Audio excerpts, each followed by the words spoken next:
Non, il n'est pas en train de dire, moi je ne suis pas Dieu.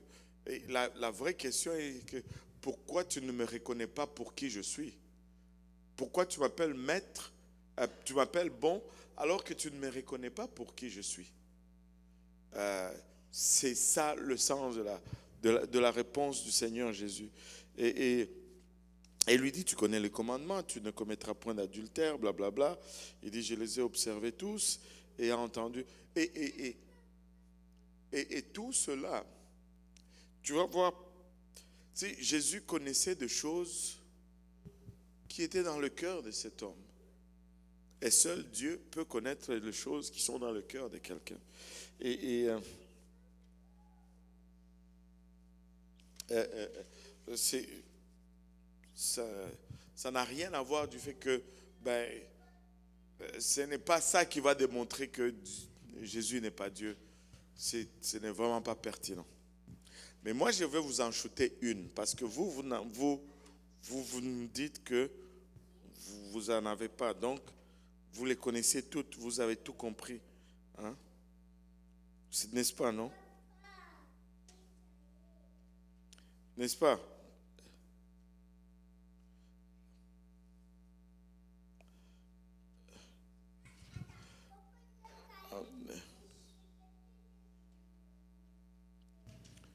Allô? Là, moi, je vais vous en demander une. Allô? Parce que vous les avez toutes. Parce que je dis, vous shootez, vous ne shootez pas. Amen? Ça fait du sens, non? Bon.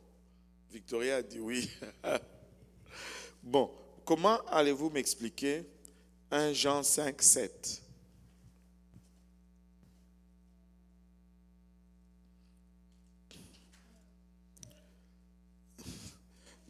On va dire même 7 et 8. 1 Jean 7, 1 Jean 5, verset 7 et verset 8.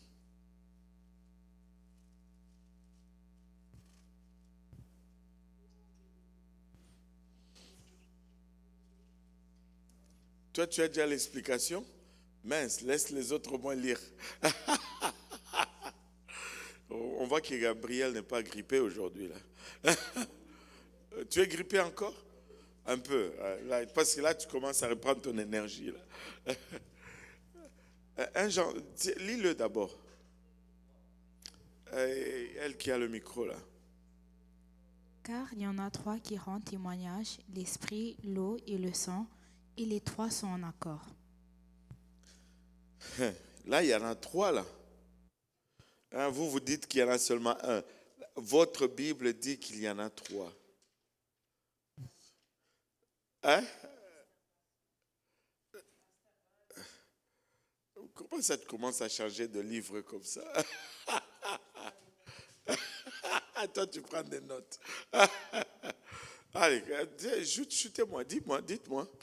Expliquez-moi. Oui, Gabriel. Moi, je crois que j'ai la réponse. Mhm. Dans le fond, c'est car il y a eu trois qui rendent témoignage. Et ça dit l'esprit, l'eau et le sang. Moi, d'après moi, l'esprit, c'est le Saint-Esprit que tu reçois. L'eau, c'est le baptême. Et le sang, c'est l'âme. Genre, l'eau, c'est la repentance, le salut.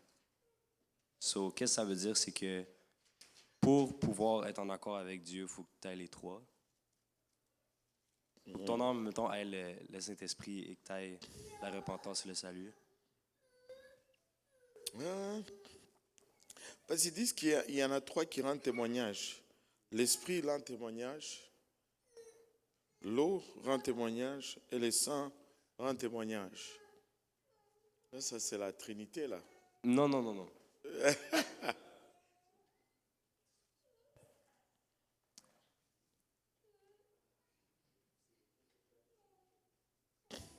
Ah, c'est vous qui devez m'expliquer, là. L'esprit, ça devait être le Père, non? C'est la même personne. L'eau, comme c'est la parole, la parole, c'est comme l'eau, ça doit être le Fils. Mais comment vous riez? Je vous donne ma théologie, vous riez. Et le sang, ça serait comme l'âme, vu que c'est l'âme, ça serait comme le Saint-Esprit, au fait. Non, mais la sœur Mélanie avait une piste. Oh, elle n'aime pas. Ben, sœur Mélanie, pardon, on est déjà dedans là. On est déjà dedans. C'est seulement l'œuvre de Dieu. Lis seulement et puis on va. Oui, dans Osterval. Car il y en a trois qui rendent témoignage dans le ciel, le Père, la parole et le sang. Le sang, c'est l'esprit, et ces trois-là sont un. Bon, là, il dit, Osterval nous dit que car il y en a trois qui rendent témoignage. Répète un peu. Car il y en a trois qui rendent témoignage dans le ciel, le Père, la parole et le Saint-Esprit. Et ces trois-là sont un. Encore là, ça devient Trinité pas mal là.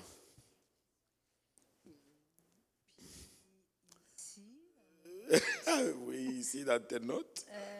Dans le verset 8, c'est l'esprit, l'eau et le sang, et les trois sont d'accord. Donc, l'esprit, l'eau et le sang, ça devient le 8e verset.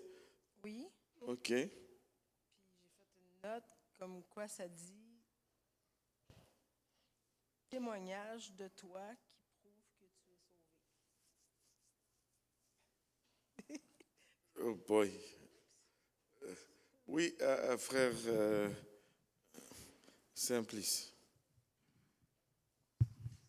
D'abord, Tiens, vous êtes des vétérans même. Donc, pour moi, la question se situerait, est-ce que ce sont des personnes? Parce qu'il dit que car il y en a trois qui rendent témoignage dans le ciel. Il y en a trois qui rendent témoignage. Le Père, ce n'est pas une personne. La parole, ça serait le Fils et le Saint-Esprit. Et ces trois-là sont un. Et ça, c'est la Trinité. Le Père, le Fils et le Saint-Esprit qui sont les seuls et l'unique vrai Dieu dans l'Osterval. Oui. Mais ici, si on continue à lire, ça dit car il y en a trois qui rendent témoignage dans le ciel, le Père, la parole et le Saint-Esprit, et ces trois-là sont un. Il y en a aussi trois qui rendent témoignage sur la terre, l'Esprit, l'eau et le sang, et les trois sont d'accord. Et si nous recevons le témoignage des hommes, le témoignage de Dieu est plus grand, car le témoignage de Dieu consiste en ce qu'il a rendu témoignage à son Fils. Celui qui croit au Fils de Dieu a ce témoignage en lui-même. Donc là, on voit que c'est possible de recevoir ce témoignage.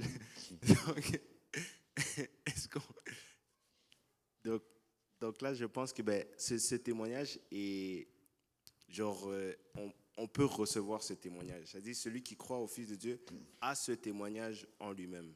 Celui qui ne croit pas, Dieu le fait menteur puisqu'il ne croit pas au témoignage que Dieu a rendu à son Fils. Donc là, vu qu'il parle qu'on peut recevoir ce témoignage en nous-mêmes, donc là, on ne peut pas recevoir trois personnes en nous-mêmes. Donc non, je pense qu'il parle de c'est ça. parce que les trois sont un.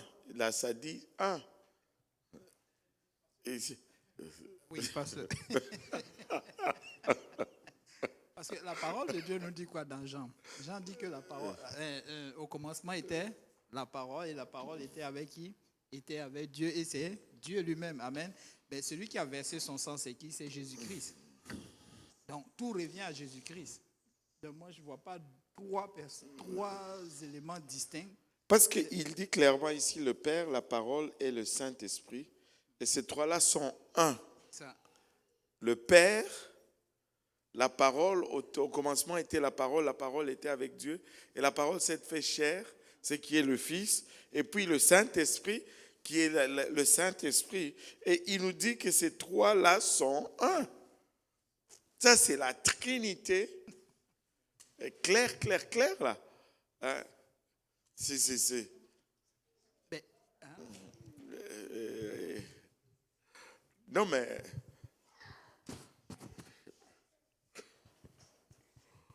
OK. Moi, j'ai vu que tu as dit de lire 7 et 8, mais j'aimerais qu'on revienne à 6, uh-huh. si je peux le lire. Mhm. C'est lui, Jésus-Christ, qui est venu avec l'eau et du sang, avec de l'eau et du sang, non avec l'eau seulement, mais avec l'eau et avec le sang. Et c'est l'Esprit qui rend témoignage parce que l'Esprit est la vérité. Donc, moi, qu'est-ce que je comprends? Ça revient un peu à Genèse. Attends un peu.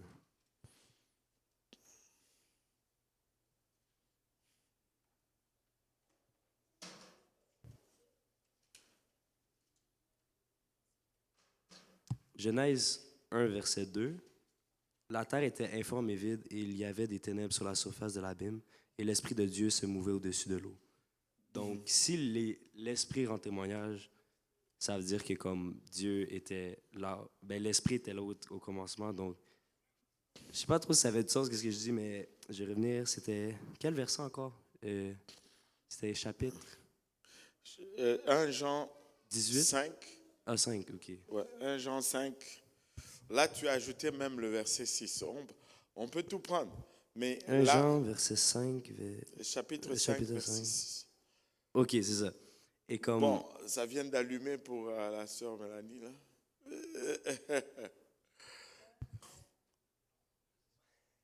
Ça vient d'allumer, là. Ça vient d'allumer. Dans le verset 9, il y a un petit G dans ma Bible. Hein? Puis si je vais voir, ça dit d'aller voir dans Jean 5, 37. Mhm. Puis ça dit dans Jean 5, 37,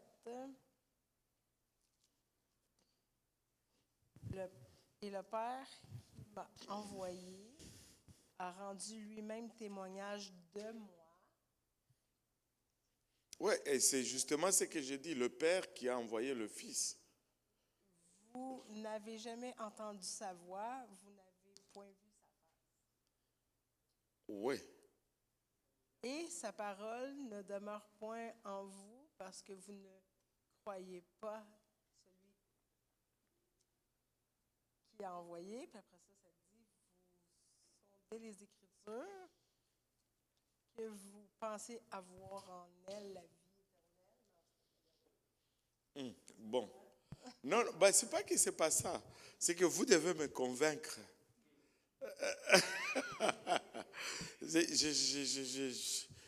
Donnez-moi la clé pour comprendre ceci là. J'ai besoin d'une clé. La clé est là-dedans. Oui. Je crois que quand on parle, admettons, de l'eau et du sang, là, comme l'eau et le sang, je crois que c'est l'eau et le sang, ça serait Jésus, et l'esprit, ça serait comme Dieu, le Père et l'esprit, parce que Dieu est esprit. Et dans le fond, ça dit, verset 9, ça dit, si nous recevons le témoignage des hommes, le témoignage de Dieu est plus grand. Car le témoignage de Dieu consiste en ce qu'il a rendu témoignage à son Fils, le Fils qui est Jésus. Oui, je ne nie pas le Fils. Non, c'est ça que Mais je dis. ce que je suis en train de dire, c'est qu'il y a le Père, le Fils et le Saint-Esprit. Non. Et les trois. Oui. Parce que Dieu c'est comme des rôles, non? Le Oui. Père, c'est un rôle, l'Esprit, c'est un rôle, et le Fils, c'est un rôle. Mais là, c'est écrit que et ces trois-là sont un. Où ça? Donc, Jean 5, 7. 1 Jean 5, 7. Mais ça dit, admettons, tu parles Louis II. Ouais, non, Louis II. Ok, bon, je vais expliquer. Amen. Maintenant, je vous ai fait marcher un peu, mais je vais expliquer. La première des choses à réaliser là, c'est que Louis II a laissé tomber une partie des versets. Et si tu regardes Louis II 7 et 8, c'est juste le verset 7 dans Osterval et dans toutes les autres Bibles, au fait, qui ont l'original. Ok? Il dit, car maintenant, allons voir dans Osterval, et la clé, moi je pense, la clé pour expliquer ceci demeure dans les lieux où ceci est déclaré. La première des choses, car il y en a trois qui rendent témoignage où? Dans le ciel. On n'est pas sur la terre. On est dans le ciel. Et si vous regardez, les trois qui sont énumérés se réfèrent à Dieu comme esprit qui n'a pas revêtu la chair. Il n'y a pas d'incarnation. Le Père, c'est le titre de Dieu dans la création. La parole, c'est le titre de Dieu, même encore là, dans la création, parce qu'il a créé par la parole. Le Saint-Esprit, c'est le titre de Dieu dans son action. Et ça se réfère à la nature de Dieu dans le ciel. Dans le ciel, il n'y a pas d'humanité.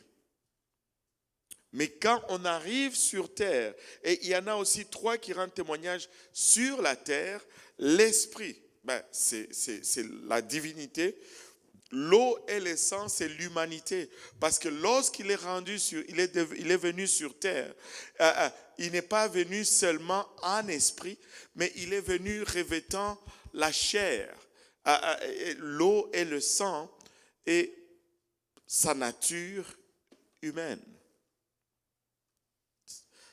C'est Dieu incarné dans la chair.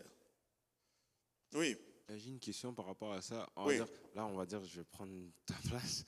Comment ça, là, tu deviens trinitaire, voilà. C'est lui qui voulait me convaincre. Non. Parce que je suis sûr on pourrait dire quelque chose comme, ça représente quand même, ces trois personnes, même si le Fils, il est éternel, mais genre au ciel, il n'a pas vraiment... Le Fils est éternel, mais son éternité n'est pas... Le Fils est éternel au même titre que nous aussi, nous sommes éternels. Amen. Même si tu vas en enfer, tu es quand même une âme éternelle. C'est-à-dire, le Fils a un commencement, mais il n'a pas de fin. Mais je pense pour eux, le Fils, il a pas de commencement. Genre, il est... Non. Pour nous, le Fils a un commencement. Le Fils a été engendré. Le Fils a été conçu dans le ventre de Marie. Lorsque la plénitude du temps est arrivée, le Fils a été engendré. À un moment dans le temps. Et voilà. Oui, non, moi je suis d'accord, mais genre eux ils sont pas d'accord. Ils vont dire que le Fils était là depuis, donc ça Non, reste le Fils n'était pas là depuis. Il faut dire que le Fils n'était pas là depuis. Le Fils n'a jamais été là depuis. Le Fils a commencé à la naissance. La chair de Jésus n'a jamais existé avant qu'il ne soit conçu dans le ventre de Marie. Le Fils, c'est la chair. Oui. Oui. Ariel, toi, tu ne peux pas poser des questions parce que tu m'as fouillé. Il y a un passage dans la Bible qui dit que Jésus-Christ est l'agneau de Dieu immolé avant la fondation du monde. Ah, voilà. Ça, c'est dans le livre d'Apocalypse. Jésus est l'agneau de Dieu immolé avant la fondation du monde. Quand ça dit que Jésus est l'agneau de Dieu immolé, c'est-à-dire l'agneau de Dieu sacrifié. Et quand on parle du sacrifice de Jésus, c'est la crucifixion. Et quand est-ce que la crucifixion est arrivée? Est-elle arrivée avant la fondation du monde? Non. Alors, il y a un message. C'est très bon, c'est une très bonne question. Mais ça nous amène à parler du fait que Dieu n'est pas temporel. Avec Dieu, l'élément temps n'existe pas. Aujourd'hui, c'est la même chose que demain. Et demain, c'est la même chose que hier. Et hier, c'est la même chose que demain. C'est le temps, Dieu n'existe pas dans la dimension temporelle. Quand il pense à quelque chose, c'est déjà fait. Bon, pour comprendre cela, regardons la création. Dieu dit qu'il va créer l'homme à son image.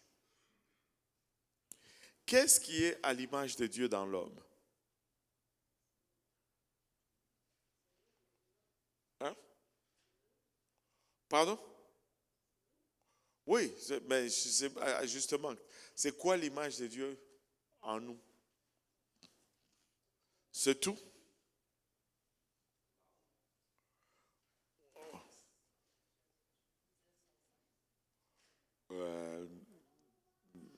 Dieu n'a pas de sang. Enfin, oui et non.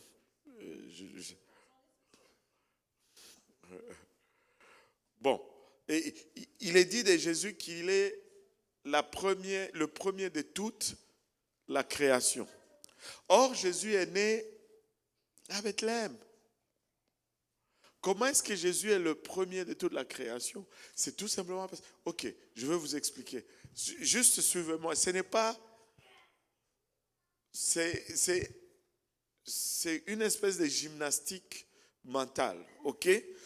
Dieu dit, je vais créer l'homme à mon image. Amen. Ariel, tu suis? Je vais créer l'homme à mon image. Mais Dieu n'est pas physique. Il est esprit. Donc s'il créait juste un homme à son image, ce serait juste un esprit là. Mais avant de créer l'homme, Dieu sait que l'homme va pécher. Si je le crée, il va pécher. Et s'il pêche, il faut que j'aille le racheter. Et quand je vais aller le racheter, à quoi est-ce que je veux ressembler? Et là, il visualise Jésus. Et il le visualise à la croix. C'est ça l'agneau de Dieu immolé dès la fondation du monde. Et puis après qu'il ait visualisé Jésus, il dit, bon, quand je vais aller sur la terre pour sauver les hommes, voilà comment je voudrais être. Et là, il crée maintenant l'homme selon cette image-là.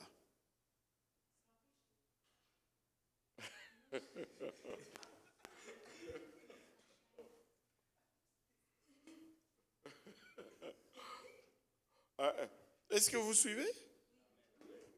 Parce que pour lui, le temps n'existe pas.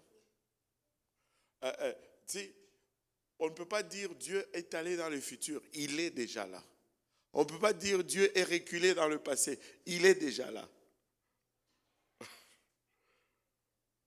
En même temps qu'il est en train de penser, en même temps que Jésus est en train de naître, en même temps Jésus est en train d'être crucifié, en même temps, on ne peut pas dire en même temps parce que le temps n'est pas là. Mais c'est la seule façon que j'ai de vous l'expliquer. C'est que avant de créer l'homme, Dieu a conceptualisé comment il va venir le sauver. Et quand il a vu le concept de comment il va venir le sauver, il a créé l'homme selon ce concept-là. Ça fait beaucoup de gymnastique mentale parce que nous sommes liés dans le temps. On dit une chose, voilà quelque chose qui vient de me revenir là. On dit que la pensée ou la philosophie juive, je ne sais pas si j'utilise le bon terme, la pensée ou la philosophie juive, elle n'est pas linéaire. Et alors que chez toutes les nations, nous avons une philosophie ou une pensée linéaire. Il y a aujourd'hui, il y a hier, et puis il y a le futur, le passé. On est sur une ligne. Mais les Juifs, leur philosophie n'est pas comme ça. Pourquoi? Parce que Dieu n'est pas linéaire. Il n'est pas lié dans le temps. Alors que leur pensée est basée sur Dieu ou la parole, en fait. Et c'est pourquoi ça n'a pas... Tu sais, quand tu lis, par exemple, le livre de Cantique de Cantique. Est-ce qu'il y a quelqu'un qui a déjà lu le livre de Cantique de Cantique? Tu ne sais pas quand l'histoire commence. Il dit la fin de l'histoire au début et le milieu de l'histoire, il le dit à la fin et il revient. Ce n'est pas linéaire. Il faut que tu l'étudies ici pour l'aligner, en fait, pour comprendre dans quelle séquence ça arrive. Ce n'est pas du tout linéaire. Donc, Jésus est l'agneau de Dieu immolé dès la fondation du monde parce que Dieu avait conçu le plan de salut avant même de créer l'homme. Et puisqu'il a conçu le plan du salut avant de créer l'homme, il a conçu le corps de Jésus avant de créer l'homme. Et quand il a conçu le corps de Jésus, il a dit, ah, ça va être moi quand je vais aller sur terre. Voilà, maintenant créons l'homme selon ce concept. C'est pourquoi nous sommes à l'image de Dieu et dans notre esprit et dans notre physique. Phew, oui, sœur Kéla. Ça fait bizarre de l'appeler sœur Kéla. Est-ce qu'on peut utiliser le verset de Colossiens 1,15 pour justifier cela? 1 Colossiens 15, shoot. Ça dit, en parlant de Jésus, il est l'image du Dieu invisible, le premier-né de toute la création. Le premier-né de toute la création. Il est l'image du Dieu invisible, le premier-né de toute la création. Car en lui ont été créées toutes les choses qui sont dans les cieux et sur la terre, les visibles et les invisibles, trône, dignité, domination, autorité, tout a été créé par lui et pour lui. Il est avant toute chose et toute chose subsiste en lui. Alléluia. Et regardez, maintenant, ça dit, il est l'image du Dieu invisible. Dieu a dit, quand je vais venir, voilà à quoi je vais ressembler. Point final. Et à part après, lorsqu'il a voulu créer l'homme, il a créé l'homme selon cette image-là. Donc Jésus est le premier en tout. Amen. Maintenant, quand on regarde le passage dont on parlait ici, pour revenir un peu, sinon on ne va pas arriver à conclure. Quand on revient au passage qu'on regardait tout à l'heure, et 1 Jean 5, 7, car il y en a 3 qui rendent témoignage dans le ciel, et certes ce sont des titres, mais parce que nous sommes dans le ciel, il faut souligner que ça parle du ciel, et ça parle de tous les rôles de Dieu, c'est sous forme céleste. Père, c'est la forme céleste, le rôle de la création. Parole, c'est encore une forme céleste, on la voit au commencement. Le Saint-Esprit, c'est encore une forme céleste. Et il nous dit en fait, ces 3-là, c'est le même. Ce n'est pas 3 distincts. Il y en a aussi 3 qui rendent témoignage sur la terre. L'Esprit, c'est la forme divine de Dieu. L'eau et le sang parlent de la nature humaine de Dieu. Dieu s'est incarné. Le témoignage sur la terre, c'est Dieu incarné dans la chair. Et il est là. Et ces 3-là se rapportent à une seule chose. Alléluia. Il n'y en a pas 3. Il n'y a qu'un seul Dieu. Mais quand il est venu sur terre, il s'est incarné dans la chair humaine. Amen. Alléluia. Et est-ce qu'il y en a d'autres avant qu'on passe à autre chose? Oui.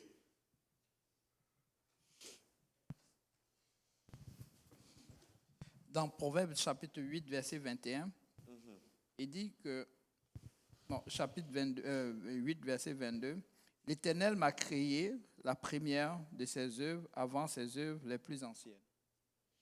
Là, on parle de la sagesse, c'est ça, non? Ok. Yeah. Proverbe, donne-moi un peu. Proverbe 8, 22. 8, 22. J'ai déjà une explication à cela. Oh, ça m'échappe.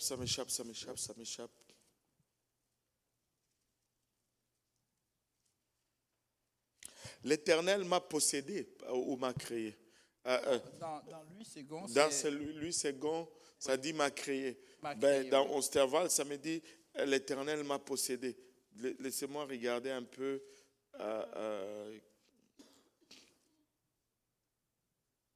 Non, c'est l'Éternel m'a possédé. Yeah. Et parce que si je regarde, parce qu'il y a un outil que j'utilise bien, que j'aime bien, c'est le King James Plus. Il y a ça te donne le mot hébreu d'où ça a été traduit. Le mot,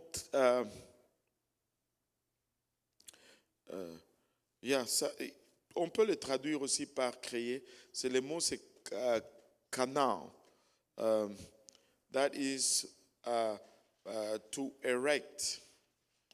That is. Et puis, ça dit create. By extension, to procure, especially by purchase or by implication, to own, attain, buy, teach, to keep. Et je vais revenir dans cet intervalle. L'Éternel m'a possédé. Des fois, les gens vont vouloir prendre ceci pour dire que ça, c'est Jésus, le Fils, qui était avec lui depuis le commencement. Non, non, il parle de la sagesse. Regarde, l'Éternel m'a possédé dès le commencement de ses voies, avant qu'il fût aucune de ses œuvres. J'ai été établi depuis l'éternité, dès le commencement de l'origine de la terre. Et ils disent que le Fils était éternel. Et j'ai été engendré lorsqu'il n'y avait point encore d'abîme, ni de fontaine riche en eau. J'ai été engendré avant que les montagnes fussent assises et blablabla, avant qu'il eût fait la terre et blablabla. Quand il agençait les cieux, j'y étais. Quand il traçait le cercle au-dessus de l'abîme, quand il fixait les nuages en haut, quand il faisait jaillir les fontaines de l'abîme, quand il imposait, je suis en train d'aller pour déterminer c'est qui est en train de dire cela. C'est cela que je suis en train de chercher. Alors, j'étais auprès de lui. Quand il imposait à la mer la loi, afin que ces eaux n'en franchissent pas les limites, quand il posait les fondements de la terre, alors j'étais auprès de lui, son ouvrier, j'étais ses délices de tous les jours et je me réjouissais sans cesse en sa présence. J'ai trouvé ma joie dans le monde, blablabla. Maintenant donc, mes enfants, écoutez-moi. Heureux ceux qui garderont mes voies. Écoutez l'instruction pour devenir sages et ne la rejetez point. Heureux l'homme qui m'écoute, qui veille à mes portes. Et tu sais, ça là, c'est la sagesse. Ce n'est pas, tu sais, je pense que même quand tu regardes dans le texte original, l'article utilisé est au féminin. C'est d'où on a même abouti à conclure que c'était la sagesse. Mais Jésus n'est pas au féminin. C'est le point final. Dieu avait une sagesse. Il avait une. Des fois, nous demandons la sagesse de Dieu. Mais dès le début, il a toujours eu cette sagesse. Amen. Ah, voilà, aussi, il fallait aller au verset 8, car la sagesse est meilleure. Moi, la sagesse, j'habite avec le discernement et je possède la science des sages pensées. La crainte de l'Éternel, c'est la haine du mal, blablabla. Bla, bla. C'est moi qu'appartient le conseil et l'habileté. Je suis la prudence, la force est à moi. Mais c'est au féminin, ça ne peut pas être le fils. Si c'est quelque chose, ça va être la fille, au fait. Doesn't work.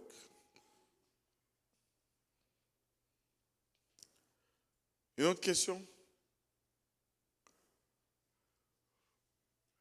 Bon, on va continuer. Jésus est ressuscité. Alléluia. Regarde ton voisin, dis-lui, il est ressuscité. Il y a une bonne raison, alléluia, d'être content. Et il y a une bonne raison de croire qu'il est Dieu, parce qu'il est ressuscité, il n'est pas resté dans la tombe. Alléluia. On avait parlé de cette anecdote l'autre jour. C'est monsieur qui a enseigné. Il a dit la résurrection est le plus grand miracle que Jésus ait fait parce que ça valide tout ce qu'il a dit. Et il y en a même qui poussaient cela un peu plus loin, qui disaient que s'il n'est pas Dieu, en tout cas Dieu a approuvé tout ce qu'il a dit. Parce que si Dieu n'a pas approuvé tout ce qu'il a dit, il n'allait pas le ressusciter et lui donner une telle validation de qui il est. Mais laissez-moi vous dire, Jésus, c'est Dieu manifesté dans la chair. Déjà, je n'ai même pas... Ouais. Il demande dans Apocalypse 7, 5, 7, il vint et prit le livre de la personne de la main de celui qui était assis sur le trône. Voilà. Ça sous-entend que quelqu'un d'autre était sur le trône.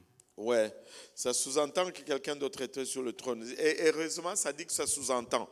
Parce que c'est vraiment, ça sous-entend. Si ça sous-entend, c'est parce que quelqu'un d'autre n'est pas sur le trône. Allons lire Apocalypse 5. Ça, c'est une bonne. C'est parce que des fois, ça prête à confusion. La première des choses qu'il faut savoir, c'est que Apocalypse, ce n'est pas un récit, ce n'est pas une description réelle, c'est de l'allégorie. C'est allégorique. Ce n'est pas réel. Amen. Et on est dans Apocalypse 5, c'est ça? Mais pourquoi commençons déjà dans Apocalypse 5. On commence à partir du verset 1. Vas-y, maman. Puis je vis dans la maison droite de celui... Dans la main droite, pardon. Dans la main droite de celui qui est assis sur le trône, un livre écrit en dedans et en dehors, scellé de 7 sceaux. Voilà, pause. Un qui est assis sur le trône, qui a dans sa main droite le livre. OK? Continue. Et je vis un ange puissant qui criait d'une voix forte, qui est digne d'ouvrir le livre et d'en rompre les sceaux. Et personne dans le ciel, ni sur la terre, ni sous la terre, ne put ouvrir le livre ni le regarder. Et je pleurais beaucoup de ce que personne ne fut trouvé digne d'ouvrir le livre ni de le regarder. Et l'un des vieillards me dit, ne pleure point, voici le lion de la tribu de Juda, le rejeton de David, a vaincu pour ouvrir le livre et ses 7 sceaux. Ça, c'est Jésus, n'est-ce pas? Bon, on continue. Et je vis, au milieu du trône et des 4 êtres vivants, et au lieu des vieillards, un agneau qui était là comme immolé. Bon, pause. Le premier verset nous dit, puis je vis la main droite de celui qui était Assis sur le trône. Et le verset 5 nous dit, et je vis où? Plutôt verset 6. Au milieu du trône. Ah, il y en a un qui est assis sur le trône, mais de ce même milieu du trône, allô? Ce n'est pas d'ailleurs. De ce même milieu du trône et de 4 êtres vivants du milieu, un agneau, continue. Qui était là comme immolé. Donc, au milieu du trône, il y en avait 2. Celui qui est assis et puis un agneau qui était comme immolé, qui est aussi où? Sur le même trône. Allô? Soyons d'abord d'accord avant d'avancer là, parce que là, Oui. vous ne réagissez pas. C'est comme si vous n'êtes pas d'accord. Je veux qu'on soit clair d'abord avant qu'on avance. Le premier verset nous dit qu'il y en a un qui est assis sur le trône. Et le verset 6 nous dit que l'agneau vient d'où? Au milieu du trône. Donc, du trône aussi. Donc, moi, c'est comme si ils sont distincts, je suis là, mais là, au milieu de moi, il y a un agneau qui sort. Il ne sort pas d'ailleurs, là. Oh, c'est trop beau, c'est trop bon, c'est trop bon. Et comment est-ce qu'il va être sur le trône s'il n'est pas celui qui doit être assis sur le trône? N'est-ce pas, Ariel? Bon, continue un peu. Il avait 7 cornes et 7 yeux, qui sont les 7 esprits de Dieu envoyés par toute la terre. Il vint et Pardon d'abord. D'abord, la première des choses, quand je vous dis que c'est allégorique, là, Jésus n'avait pas 7 cornes. On sait que c'est Jésus, mais c'est allégorique, c'est un symbolisme, c'est métaphorique, c'est un symbolisme fort.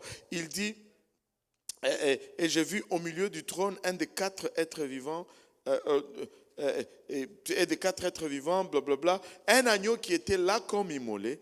Il avait 7 cornes et 7 yeux, qui sont les 7 esprits de Dieu envoyés par toute la terre.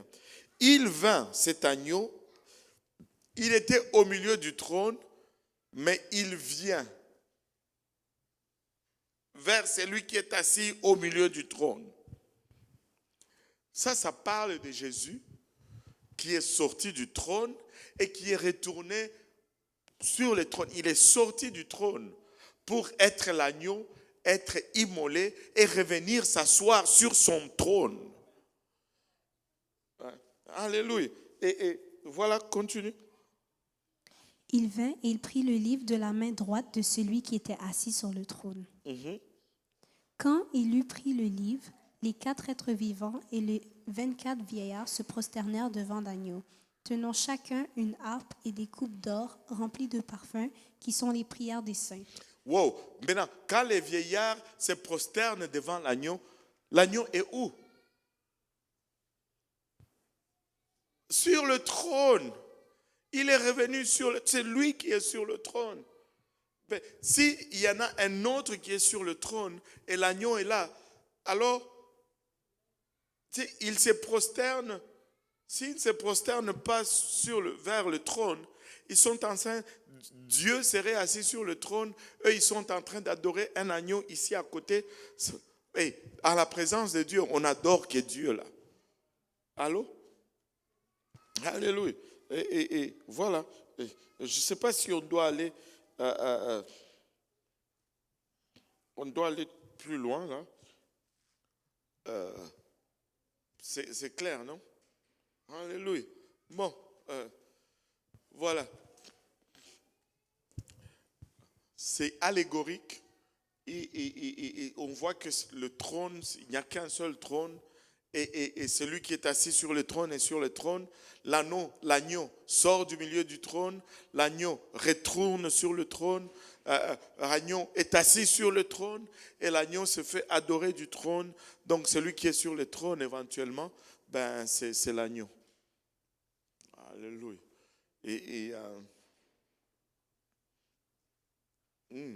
Bon, on peut continuer maintenant? Hein? Pardon? Oui. C'est lui, c'est Dieu en fait. Il parle de sa position de créateur et il parle de son œuvre rédemptrice qu'il est venu faire et qu'il va compléter quand il retourne sur son trône, et c'est tout.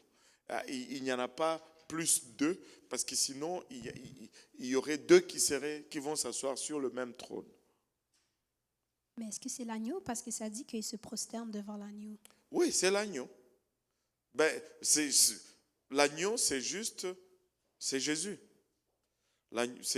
C'est lui le lion de Juda, et c'est lui. L'agneau, c'est son titre rédempteur, son rôle de rédemption. C'est pourquoi il est digne de briser le sceau. Alléluia. Donc, il est ressuscité. Amen. Il est ressuscité. Vous n'êtes pas content qu'il soit ressuscité? Bon, montrez-le un peu. Aïe, aïe, aïe. Il est ressuscité. Amen. Jésus est ressuscité. Donc, ce dimanche-là, les dames sont allées à la tombe avec des aromates pour prendre soin de son corps. Mais quand ils arrivent là, la tombe est ouverte. Jésus n'est pas là. On avait parlé un peu de ce qu'ils ont vu à l'intérieur de la tombe. Et c'est ce qui avait déclenché au fait tous ces versets à controverse. Et Jésus, c'est Dieu manifesté dans la chair. Il est ressuscité. Jésus est vivant.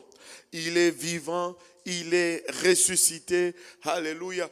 Vous savez, la résurrection de Jésus est un des événements qui est non seulement documenté dans la Bible, mais c'est aussi documenté dans les écrits extra-bibliques comme étant les ressuscités de Jérusalem. Et il y a tellement de preuves que Jésus est ressuscité. Mais moi, je pense qu'une des plus grandes preuves que Jésus est ressuscité, c'est probablement celui-ci. Jésus a enseigné, les apôtres l'ont suivi, il a ressuscité de morts, il a guéri de malades, et ces gens-là ont cru en lui. Ils ont cru qu'il était le Messie. Mais on disait, certains disent même que Judas l'aurait trahi pour le forcer au fait à délivrer Israël de la main des Romains. Parce que pour eux, ils pensaient que le Messie venait pour le délivrer de la domination romaine. Mais quand il a vendu et il a vu qu'il s'est fait prendre et il s'est fait crucifier sans réagir, il a été pris de remords. Il a dit, j'ai vendu le sang innocent. Et tous avaient cru en lui, les apôtres avaient cru en lui, mais à la fin, quand ils les voient mourir comme ça, ils étaient dans la débandade, ils ne comprenaient plus rien, tous ont fui. Tous ont fui. Ils vivaient dans la peur d'être arrêtés eux-mêmes et exécutés.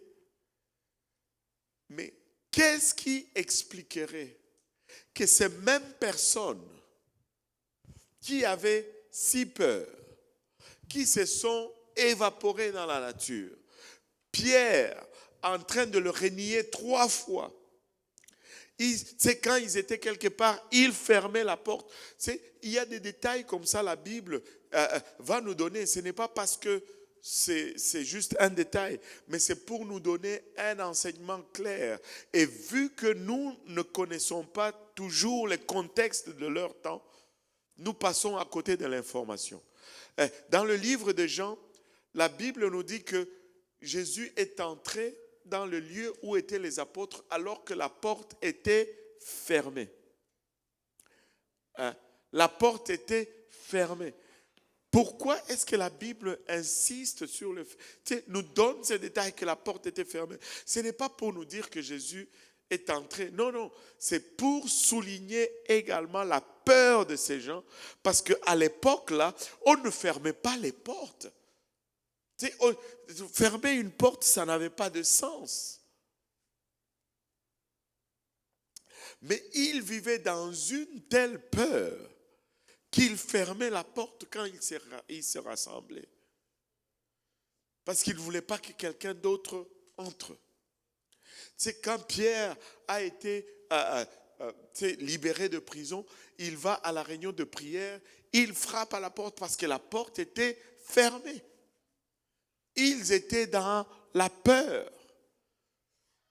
Ces gens-là avaient peur. Mais qu'est-ce qui s'est passé? Que ces gens qui, une fois, avaient peur pour leur vie, que du coup, ils soient remplis d'un tel zèle qu'ils sont prêts à donner leur propre vie pour ce soi-disant Jésus qui serait mort. Vous savez, ils l'ont vu mort et ça c'était sûr et certain, mais quand ils l'ont vu ressusciter, écoutez, ils n'avaient plus peur de la mort. Parce qu'ils étaient convaincus que si lui, il est ressuscité, il va nous ressusciter aussi. La mort n'avait plus de sens parce qu'ils l'ont vu ressusciter. Ils l'ont vu, Jésus est ressuscité, il est apparu à plusieurs témoins. Alléluia. Et vous rappelez-vous l'histoire d'Emmaüs? Oui, ils ne l'ont pas reconnu. Vous savez, Bishop Woodward, cet homme-là est fort. Il a déjà prêché là-dessus une fois. Est-ce qu'il y en a qui s'en rappellent?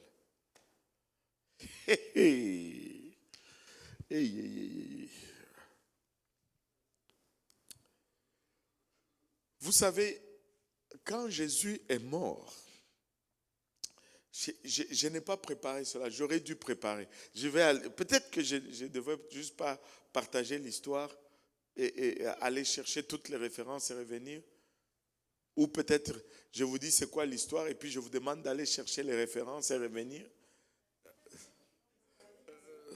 Hein?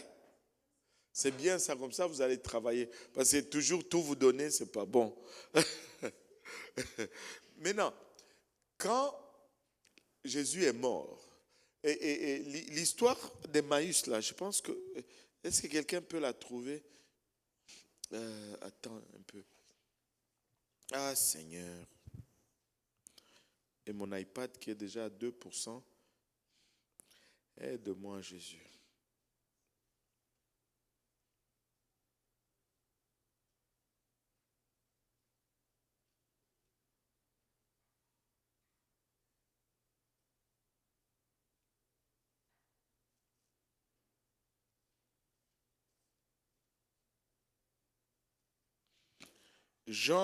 plutôt Luc 24, à partir du verset 13.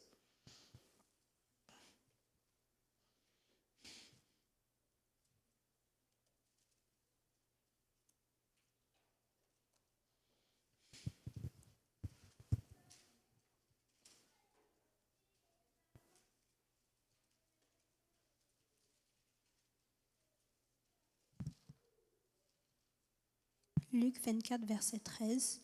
Et voici ce même jour, 2 disciples allaient à un village nommé Emmaüs, éloigné de Jérusalem de 60 stades. Et ils s'entretenaient de tous ceux qui s'étaient passés. Pendant qu'ils parlaient et discutaient, Jésus s'approcha et fit route avec eux. Mais leurs yeux étaient empêchés de le reconnaître. Il leur dit, « De quoi vous entretenez-vous en marchant pour que vous soyez tout tristes ?» L'un d'eux, nommé Cléopas, lui répondit, « Es-tu le seul qui, séjournant à Jérusalem, ne sache pas ce qui est arrivé ces jours-ci ?» « Quoi ?» leur dit-il.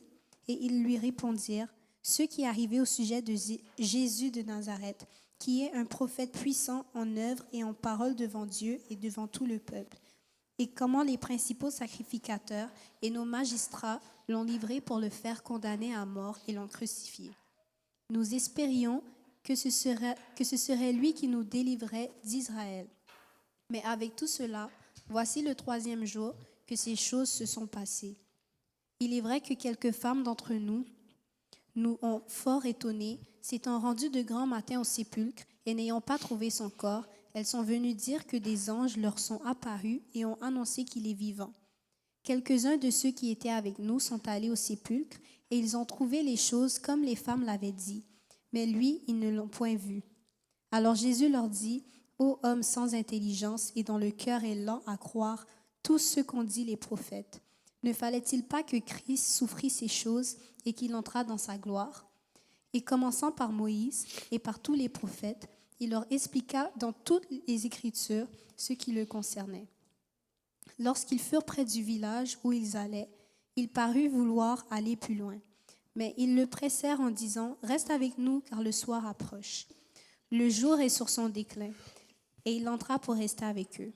Pendant qu'il était à table avec eux, il prit le pain, et après avoir rendu grâce, il les rompit et leur donna. Alors leurs yeux s'ouvrirent, et ils le reconnurent, mais il disparut devant eux. Et ils se dirent l'un à l'autre, « Notre cœur ne brûlait-il pas au-dedans de nous lorsqu'il nous parlait en chemin et nous expliquait les Écritures ?» Se levant à l'heure même, ils retournèrent à Jérusalem, et ils trouvèrent les 11 et ceux qui étaient avec eux assemblés, et disant, « Le Seigneur est réellement ressuscité. » Ah non, c'est l'autre. C'est USB-C. Donc, je pense que j'en ai un ici.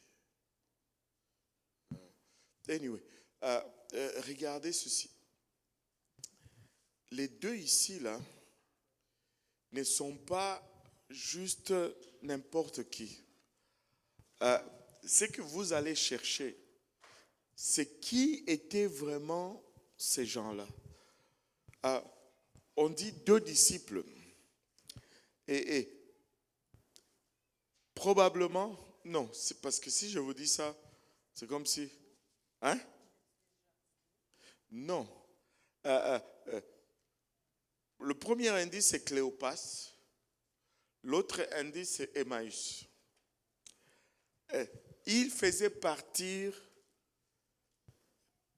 Ok, je vais vous donner l'autre indice. C'était qui la femme? Il y a une des femmes autour de Jésus. Si tu dis Marie, tu as 3 chances sur déjà. Bon, attends. Moi, je vous donne des indices pour que vous allez chercher. Ne répondez pas maintenant. Amen.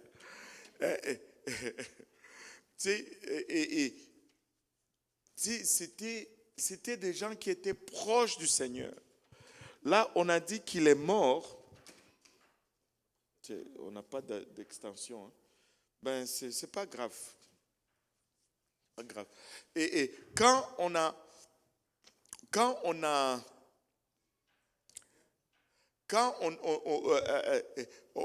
on creuse, on voit que ces deux ici là étaient du cercle restreint de Jésus. Voilà ce que je veux vous dire pour le moment. Mais après la mort, ils étaient découragés.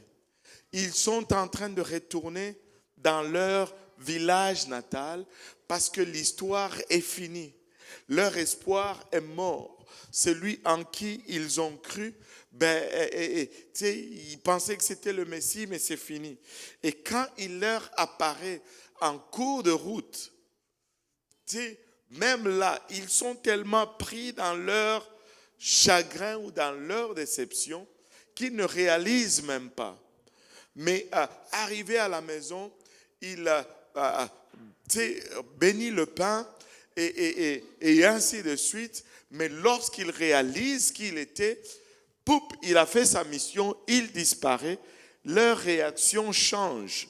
Nous n'allons pas rester au village. Nous allons retourner, continuer l'œuvre. Et parce qu'il est vivant, il n'est pas mort. Il est ressuscité. Jésus est ressuscité. Alléluia. Laissez-moi vous dire, le fait que Jésus soit ressuscité change absolument tout. Ça change absolument tout. Et même dans notre vie de foi, nous ne réalisons pas cela. Nous disons, oui, je crois que Jésus est ressuscité, blablabla. Mais nous ne réalisons pas cela. Laissez-moi vous dire, Jésus est vivant. Il est ressuscité. Il n'a pas été retenu par la tombe. Il est sorti de la tombe. Il est vivant. Et parce qu'il est vivant, nous avons l'espérance que nous avons aujourd'hui. Parce qu'il est vivant, nous ne craignons pas la mort. Parce qu'il est vivant, alléluia, nous sommes prêts à abandonner et à payer le prix parce que Jésus est vivant. Il a démontré par sa résurrection. Laissez-moi vous dire, il est apparu au 11 alors que la porte était fermée. Et lors de l'ascension, Actes chapitre 1, lorsqu'il est apparu sur la montagne des Oliviers, Paul se référant à cela, dans 1 Corinthiens 15, Paul parle de ce qui est arrivé dans Actes chapitre 1. Il dit qu'il est apparu à plus de 500 personnes. Ils étaient 500 sur le mont des Oliviers. Ils l'ont vu monter. Alléluia. Ils ont vu le ressuscité monter. Ils l'ont vu monter au ciel sans aile, sans moteur, sans hélice. Il est juste... Je ne sais même pas s'il y avait le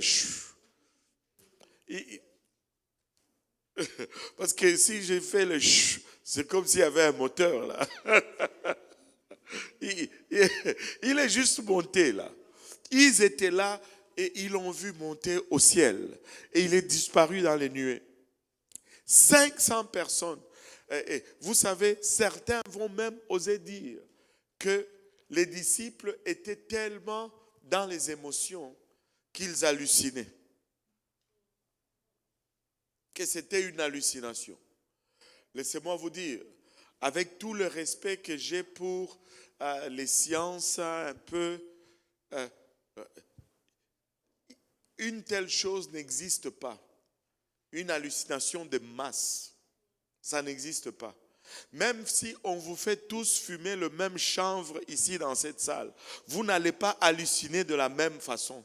Chacun va halluciner selon son cerveau. Allô? Parce que l'hallucination, c'est ton cerveau qui génère des choses. Et on n'a pas un cerveau commun pour halluciner la même chose. Hallucination de masse, ça n'existe pas. Alléluia. Et j'ai déjà vu des hallucinations. Je vais vous raconter un peu. Et moi, je viens d'un quartier très pauvre. Je viens d'un quartier tellement pauvre que mon quartier, on l'appelait Mamanabatoto. Ariel, pourquoi tu te moques de moi comme ça? On appelait ça Mamanabatoto, c'est-à-dire la mère des enfants. Parce que c'était, on dit, il y a un dicton qui dit que le lit de la misère est très fécond. Avez-vous déjà entendu celui-là? C'est souvent en Afrique qu'on entend ce genre de dictons. Plus on est pauvre, plus on fait beaucoup d'enfants, en espérant qu'on va faire celui qui va nous délivrer de la misère un jour. C'est ça. C'est ça. Maintenant, c'est un quartier pauvre. Et dans les quartiers pauvres, souvent, tu vas voir la maison, et en arrière de la maison, il y a un petit annexe où le grand frère reste là, il a 40 ans, mais il reste là quand même. Et il ne pas. Là, la sœur Georgette rit parce que ça nous ramène loin en arrière.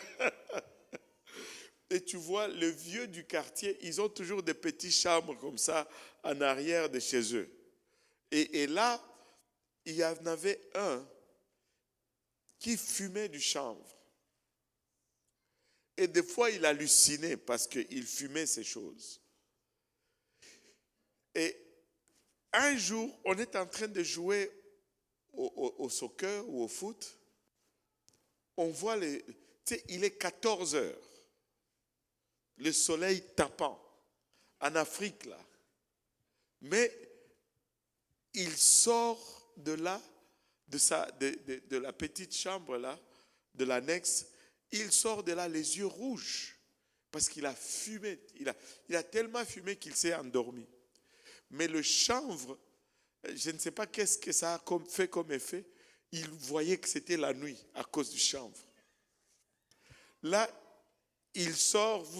Chez nous, on n'a pas les affaires de pyjama. Là, on n'en a pas. Et très souvent, tu vas dormir et comme il fait chaud, tu enlèves juste tes vêtements, tu restes en sous-vêtements et tu dors.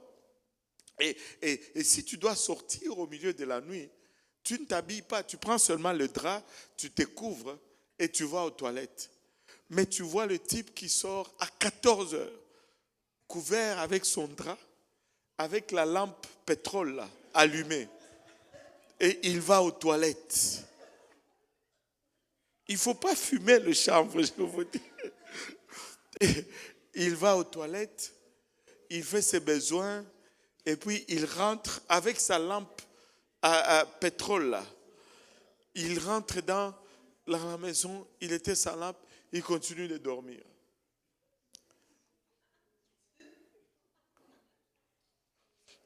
Même si vous fumez la même chose, vous n'allez pas avoir la même hallucination. Un autre jour, on a assisté à une autre scène. Le type était drogué, chanvre encore. Il arrive chez, la petite porte, la petite annexe là en arrière. Là, il est là. La porte est comme là, mais il est ici. Et puis du coup, il part en courant. Bang, il se cogne dans le mur, il tombe. Et puis il revient encore. Il part en courant, boum, il se cogne dans le mur, il tombe, il revient. Là, on lui demande, mais qu'est-ce qui se passe? Il dit, c'est parce que la porte tourne autour de la maison. Moi, je veux rentrer. Quand elle arrive là, je veux rentrer avant qu'elle ne passe. Mais avant que j'arrive, elle a déjà passé.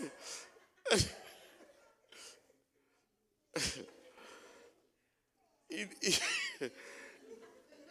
ne faut pas fumer.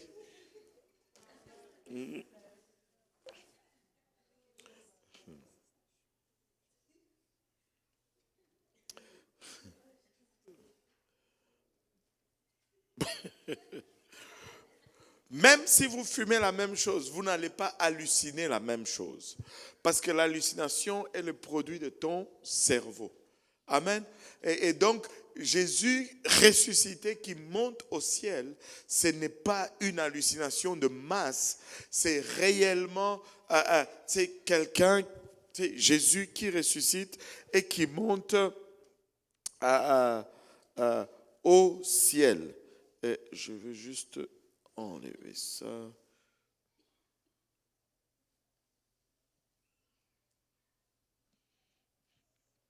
Alléluia. Jésus est bel et bien ressuscité. La tombe a été trouvée vide.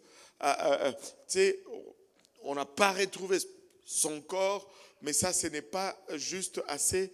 Et il y a eu plusieurs témoignages et même des écrivains, des historiens juifs ont écrit au sujet du ressuscité de Jérusalem. Il y a même une blague qui se raconte là-dessus. Je ne sais pas si vous la connaissez, l'histoire de Georges.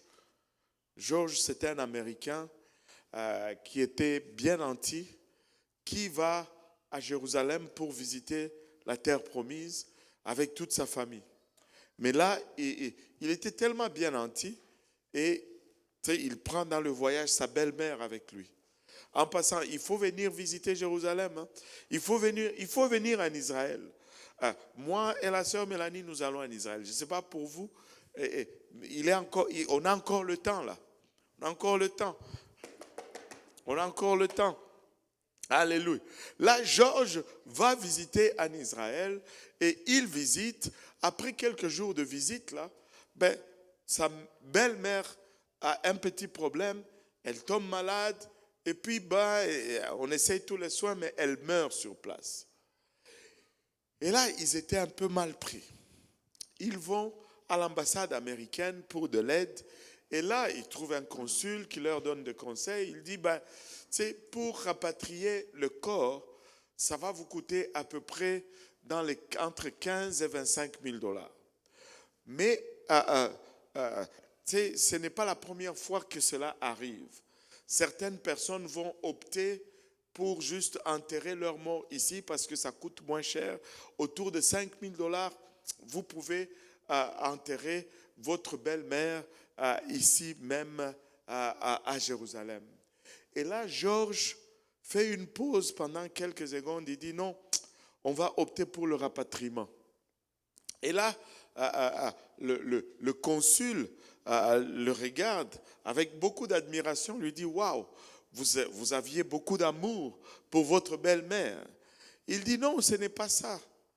Il dit c'est parce que j'ai lu une fois que quelque part dans l'histoire, il y avait quelqu'un qui était mort ici à Jérusalem. On l'a enterré et puis 3 jours après, il est ressuscité. Je ne veux pas prendre cette chance.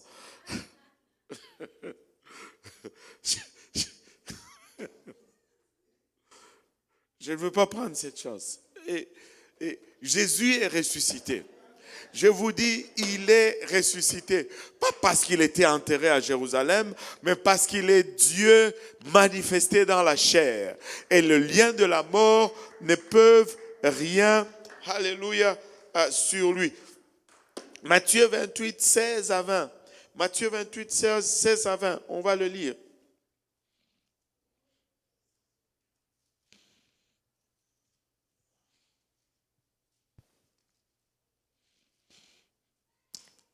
La Bible dit, « Les 11 disciples allèrent en Galilée sur la montagne que Jésus leur avait désignée. Quand ils le virent, ils se prosternèrent devant lui, mais quelques-uns eurent des doutes.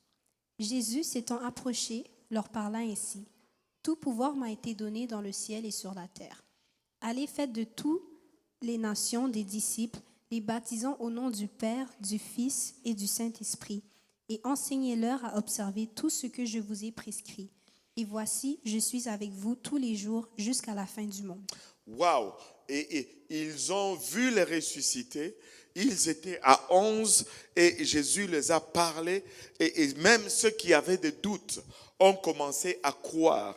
Ils ont tellement cru qu'ils ont donné leur vie, alléluia, pour cette vérité. Si Jésus n'était jamais ressuscité, ces gens n'allaient jamais donner leur vie pour les enseignements du Seigneur Jésus-Christ.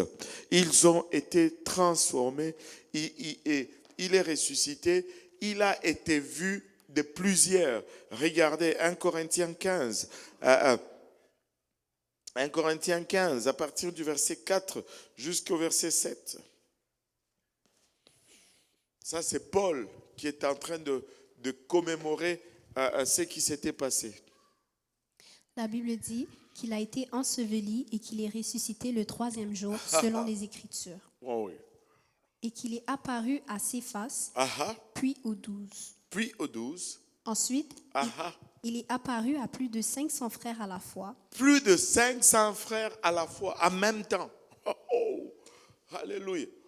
Dont la plupart sont encore vivants et dont quelques-uns sont morts. Ensuite, il est apparu à Jacques, puis à tous les apôtres.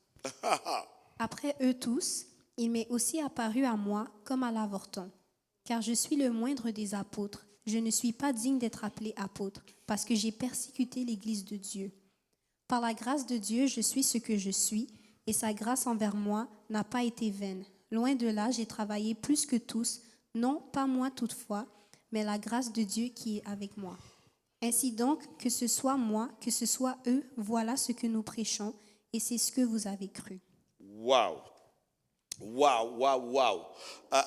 Tu sais, il nous donne, 1 Corinthiens 15 nous donne la liste de presque toutes les apparitions du Seigneur Jésus-Christ après sa résurrection. Maintenant, j'ai entendu un comique une fois dire ceci: ça aurait été facile s'il était juste apparu à Ponce Pilate. Pourquoi il n'est pas apparu à ceux qui doutaient de lui? Je dis, il n'avait pas besoin de les encourager. Allô? Ça allait servir à quoi? Il n'avait pas besoin de les encourager. Il est apparu à ceux qu'il avait besoin d'encourager, à ceux qu'il allait utiliser. Il serait apparu à Pilate, on allait dire pourquoi il n'est pas allé à Rome apparaître à Jules César. Ça allait être officiel. Anyway, Jésus ne nous regarde pas avec nos titres mondains. Tu sais, il est apparu à ceux qui avaient besoin de le voir vivant afin de perpétrer son message. Alléluia. Jésus est ressuscité.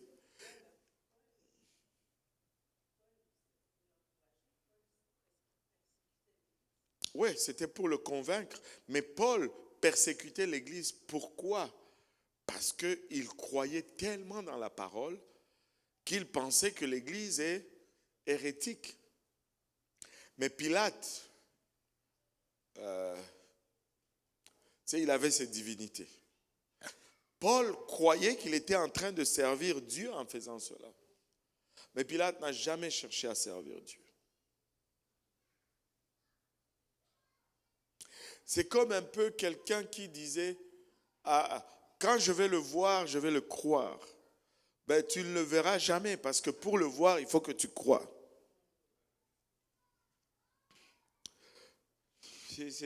C'est aussi simple que ça, là. Il faut que tu crois d'abord. Celui qui croit, il verra la gloire de Dieu.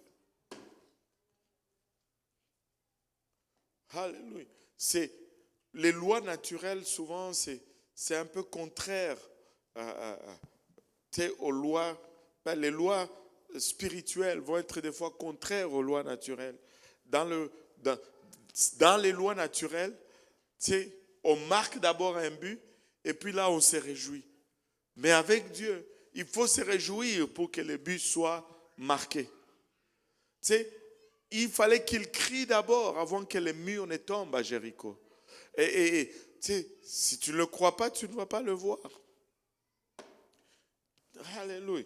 Et donc, voilà, Jésus est vivant. Alléluia. Dis à ton voisin, il est vivant. Il est ressuscité. Il a accompli ce à quoi il était venu et il est ressuscité. Mais non, il n'a fait que mettre en mouvement son œuvre.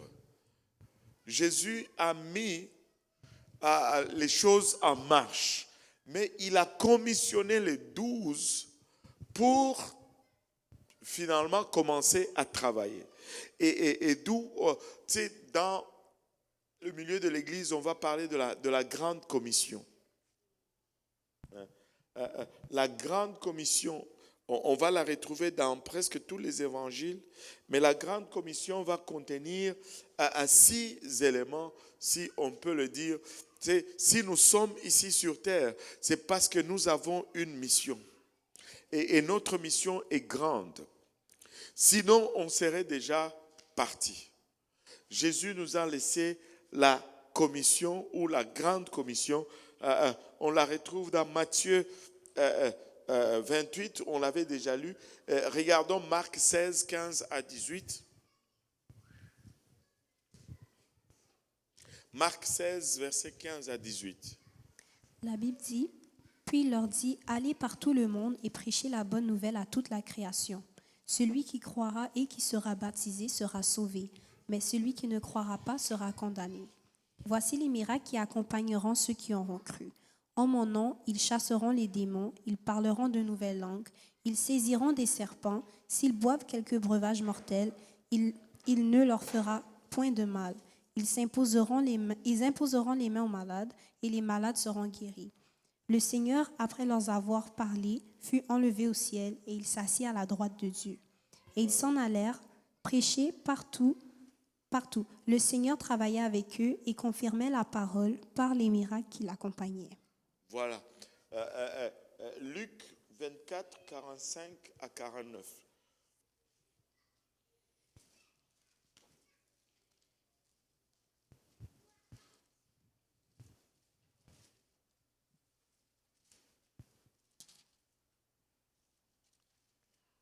Alors il leur ouvrit l'esprit afin qu'ils comprissent les Écritures. Et il leur dit, ainsi il est écrit que le Christ souffrirait et qu'il ressusciterait des morts le 3e jour. Et que la repentance et le pardon des péchés seraient prêchés en son nom à toutes les nations, à commencer par Jérusalem. Wow. Est-ce que tu peux répéter ce passage? Et la repentance? Et la repentance et le pardon des péchés. Et la repentance et le pardon des des péchés péchés seront comment? Prêchés comment? en son nom. En son nom. Le pardon des péchés, c'est en son nom. Le baptême, c'est pour le pardon des péchés, c'est en son nom.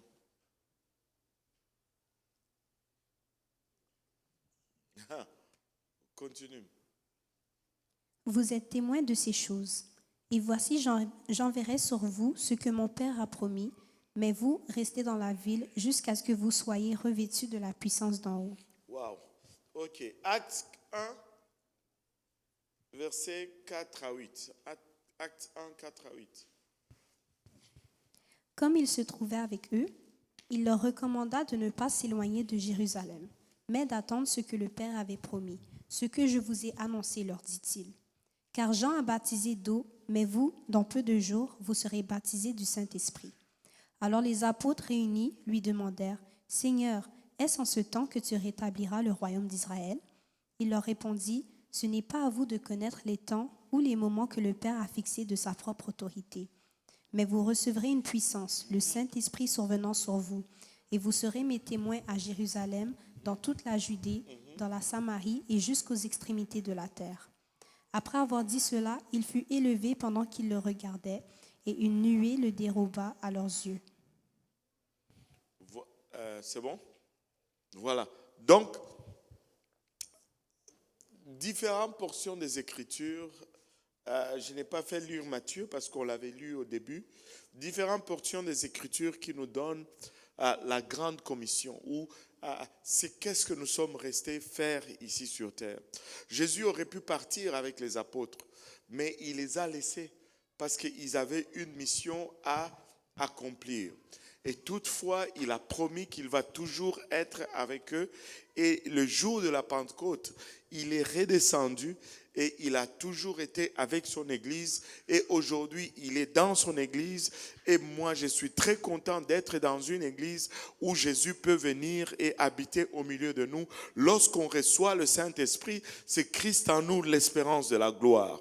Lorsqu'on reçoit le Saint-Esprit, c'est Jésus qui revient pour habiter dans ce temple, alléluia, qui ne sont pas faits de main d'homme, et pour être avec nous jusqu'à la fin des temps, que ce soit la fin du monde ou la fin de notre temps, mais il y a une fin de temps jusqu'où le Seigneur va toujours nous accompagner.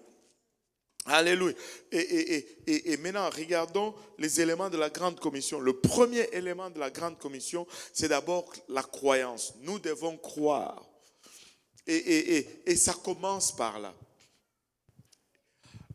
Maintenant, la croyance, aujourd'hui, nous vivons dans une société où nous changeons même les définitions des mots, en fait. La croyance n'est pas une assertion mentale.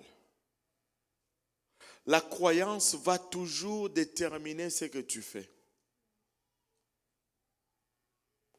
La croyance, c'est littéralement un verbe d'action dans les langues originales. Quand tu crois, tu fais. Mais ça commence toujours par la croyance. Par exemple, on a toujours donné cet exemple qui semble être drôle. Personne, pour revenir un peu à notre ami, personne ne va s'élever d'ici et chercher à sortir d'ici là en passant à travers le mur ici. Tu vas te faire mal. Parce que nous savons et nous croyons tous que nous n'avons pas encore un corps glorifié.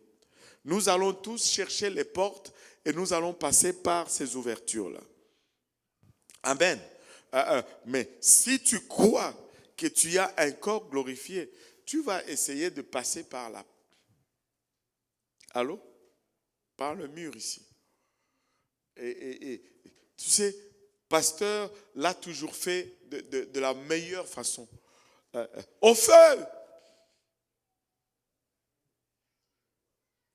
Là, vous me regardez, certains d'entre vous sourient même. Personne n'a cru. Allô? Parce que si vous aviez cru, mince, on allait voir qui court plus vite ici. Même maman Jacqueline allait vous battre tous ici à la première à la porte.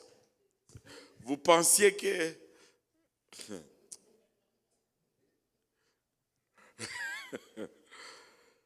Si vous croyez que la bâtisse était en feu, vous n'allez pas rester là assis.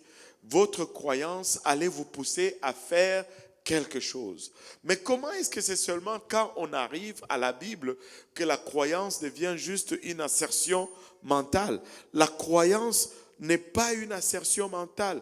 Jacques nous dit, montre-moi ta foi sans les œuvres, je te montrerai ma foi par mes œuvres, parce que la foi sans les œuvres, elle est morte.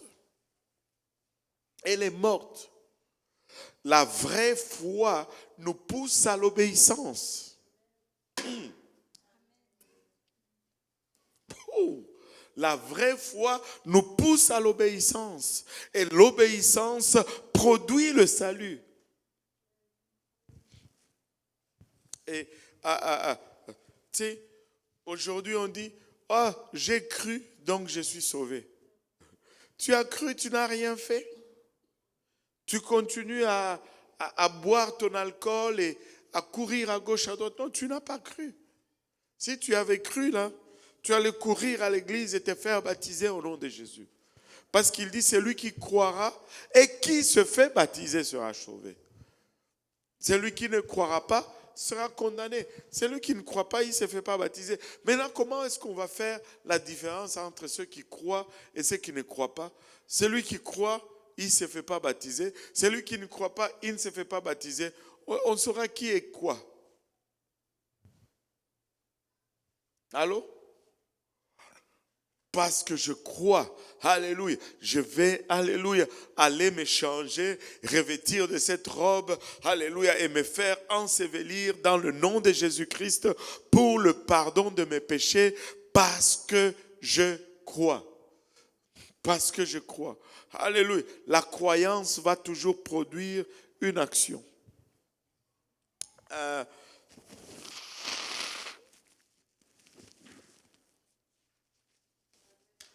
La croyance va produire une action. La première étape, c'est la croyance. Mais quand on croit, on croit ce que la parole de Dieu dit, on réalise qu'on est pécheur.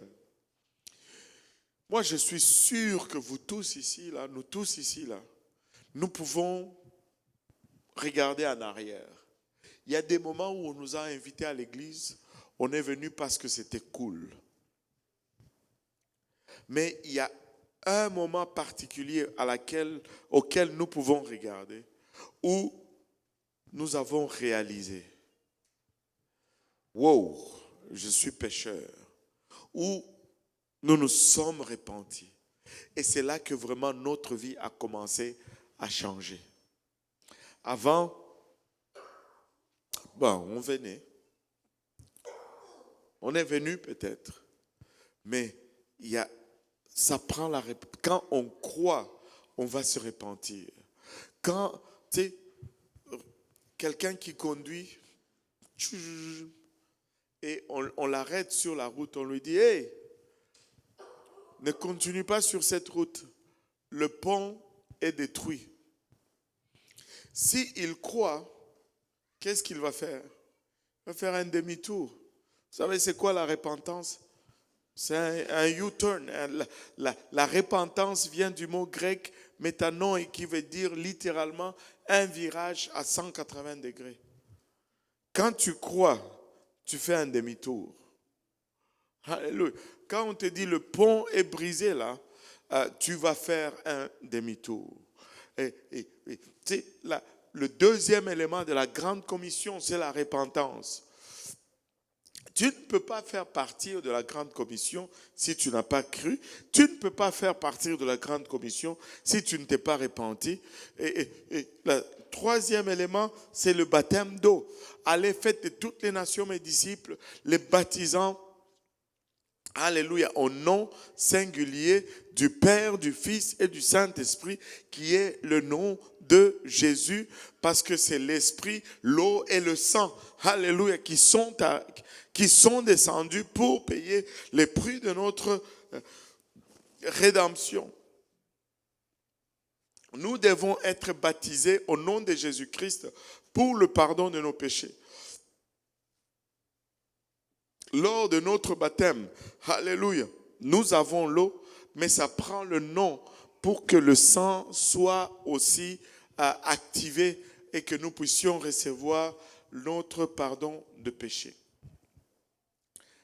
La croyance, la repentance, le baptême d'eau au nom de Jésus-Christ pour le pardon des péchés, le baptême du Saint-Esprit qui est manifesté, qui est évidencé plutôt par le parler en langue.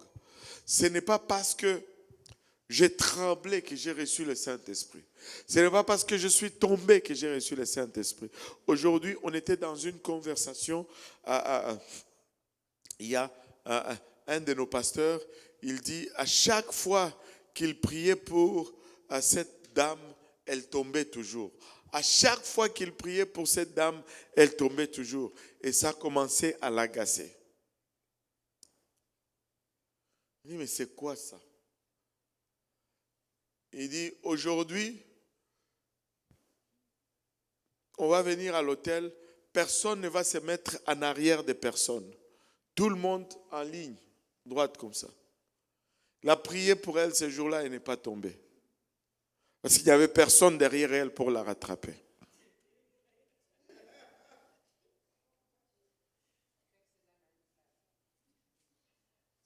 Je ne dis pas que les gens ne tombent pas, ça peut arriver. Mais tu vas te faire délivrer chaque jour.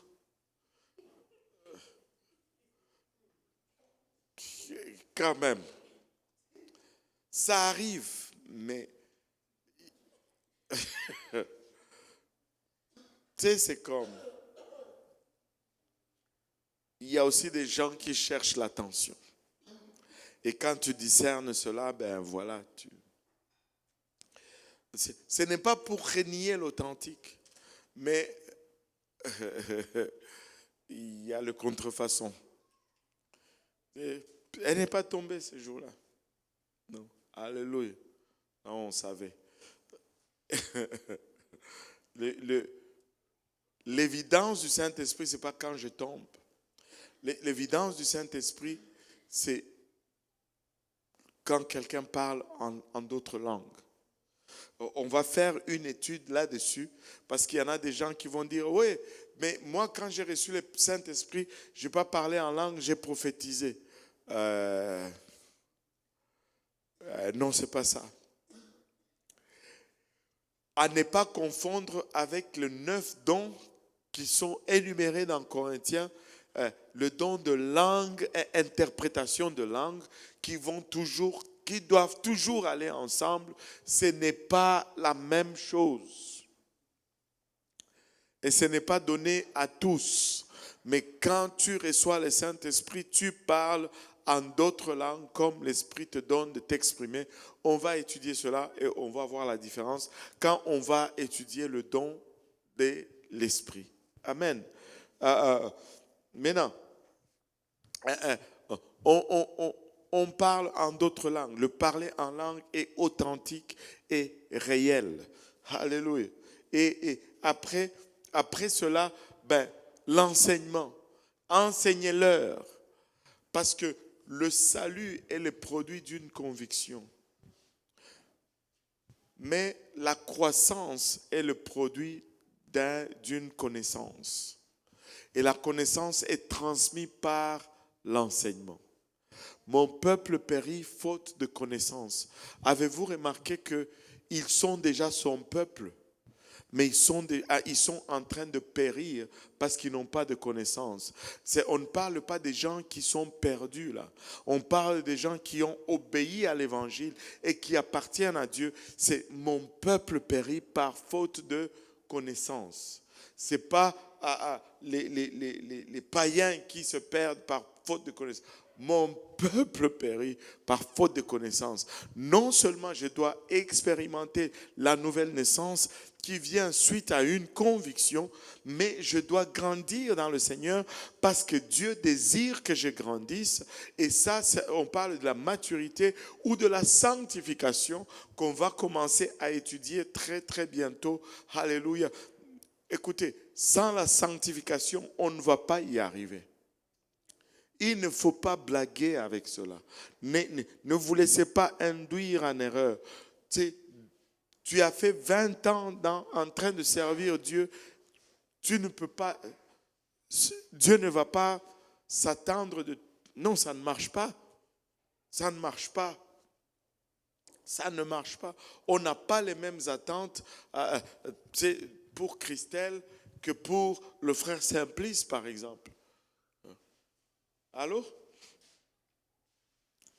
Déjà que Christelle mange toute son assiette, qu'elle finisse, on est content. Mais frère Simplice, on ne va pas vouloir juste qu'il mange son assiette, on va vouloir qu'il aille travailler, qu'il amène l'argent, qu'on aille acheter la nourriture pour qu'on puisse préparer. Amen. Allô? On n'a pas les mêmes attentes. Si elle n'a pas fini son assiette, on dit qu'elle a échoué. Lui, il peut finir son assiette. Il n'a pas réussi. Il faut qu'il trouve un travail. Allô? Parce qu'il a une maturité. Il a été sur cette vieille terre pendant longtemps. Enfin, il est jeune quand même. Amen. Et par rapport à sa longévité, il y a une attente qui vient avec. Et par rapport à notre longévité dans le Seigneur, il y a des attentes qui viennent avec. Amen. Alléluia. Donc, nous devons enseigner pour amener les gens à maturité. Ça fait partie de la commission. Et le guérison, le miraculeux fait partie de la grande commission. Nous devons anticiper les miraculeux. Le problème est que nous servons une génération qui est tellement corrompue, qui veulent mettre le miraculeux avant la soumission, l'obéissance à Dieu. Ça ne marchera jamais. Ça ne marchera jamais. Voici les signes qui accompagneront, pas les signes qui précéderont. Les signes suivent, les signes ne précèdent pas. Et nous ne sommes pas appelés à focuser sur le signe pour l'amour de Dieu. Nous sommes appelés à focuser sur la vérité, sur le salut Et c'est Dieu qui va donner des signes. Quand je plante un manguier là, je ne me casse pas la tête pour voir le fruit. Je ne vais pas pousser le manguier pour produire le fruit. Non, je lui donne la nutrition et c'est le manguier qui produit le fruit lui-même. Alors, je ne peux pas par un exercice. Non, ça ne marche pas comme ça.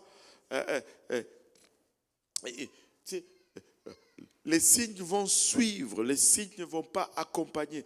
Nous ne faisons pas une fixation sur les miracles.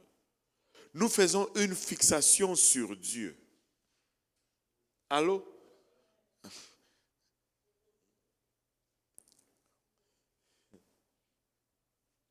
Et aujourd'hui, tu vas aller à des places, tu vois des gens qui sont soi-disant pasteurs.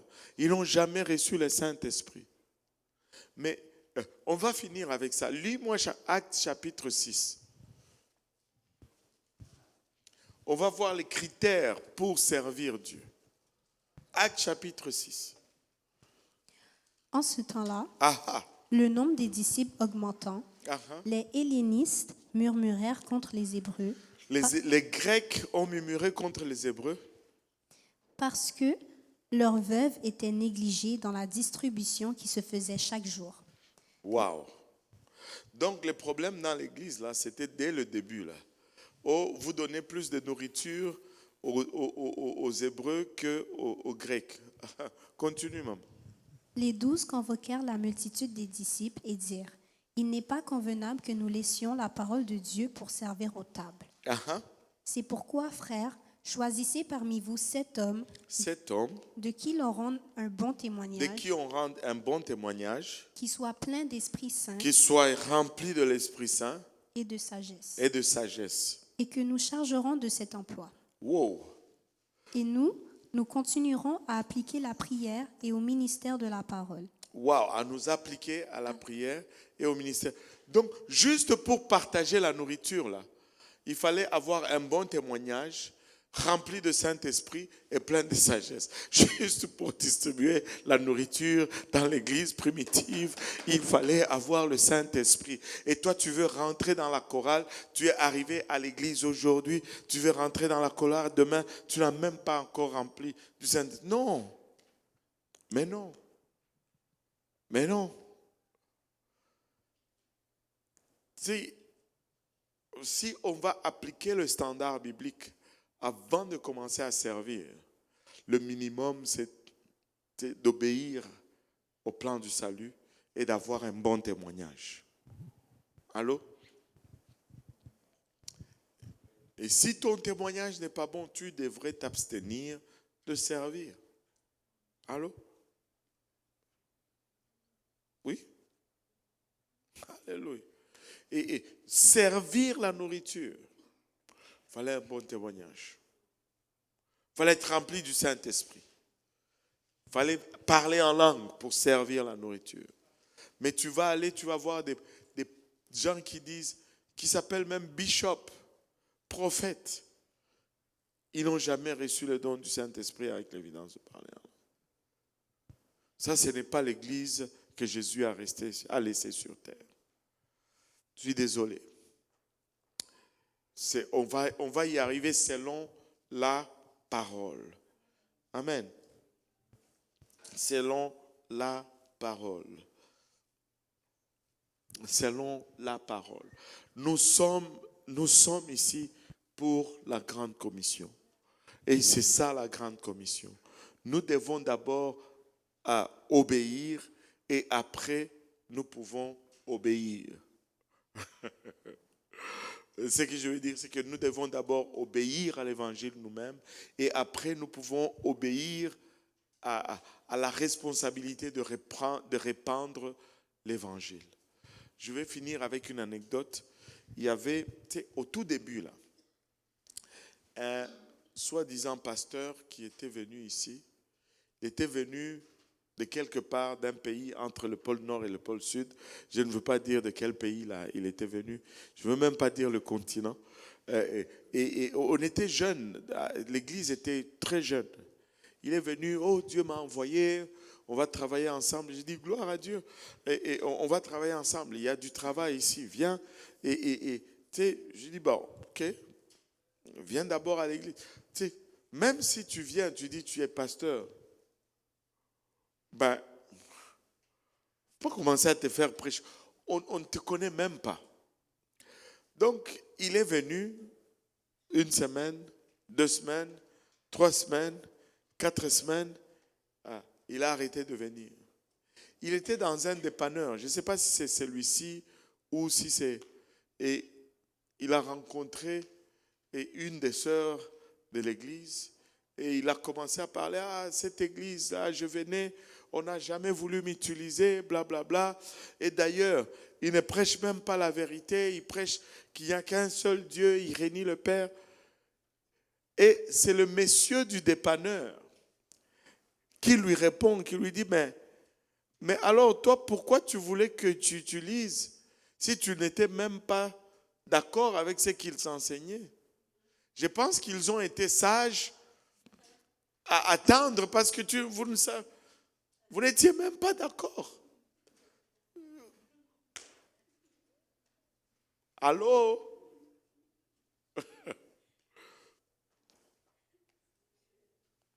Histoire vraie.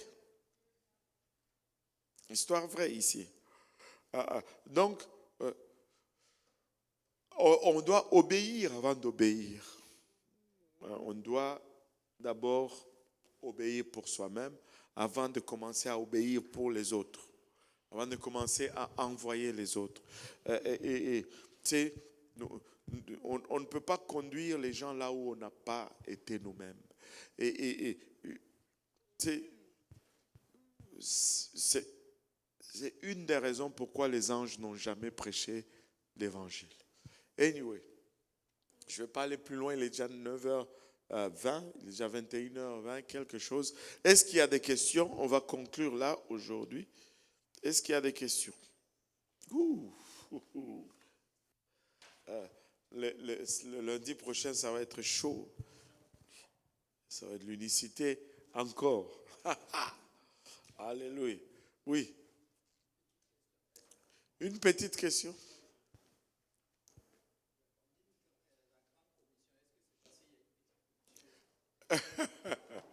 Non, on ne dit pas la grande commission parce qu'il y a une petite commission. On dit la grande commission parce que c'est la chose la plus importante. Il n'y a pas une petite commission. C'est la mission ultime. Peut-être que tu es appelé à être avocat, mais ça c'est ultime. Peut-être que tu es appelé à être médecin, mais ça c'est ultime. Toutes les autres choses vont s'arrêter à la tombe, mais c'est la seule chose qui nous fait passer de l'autre côté de la tombe.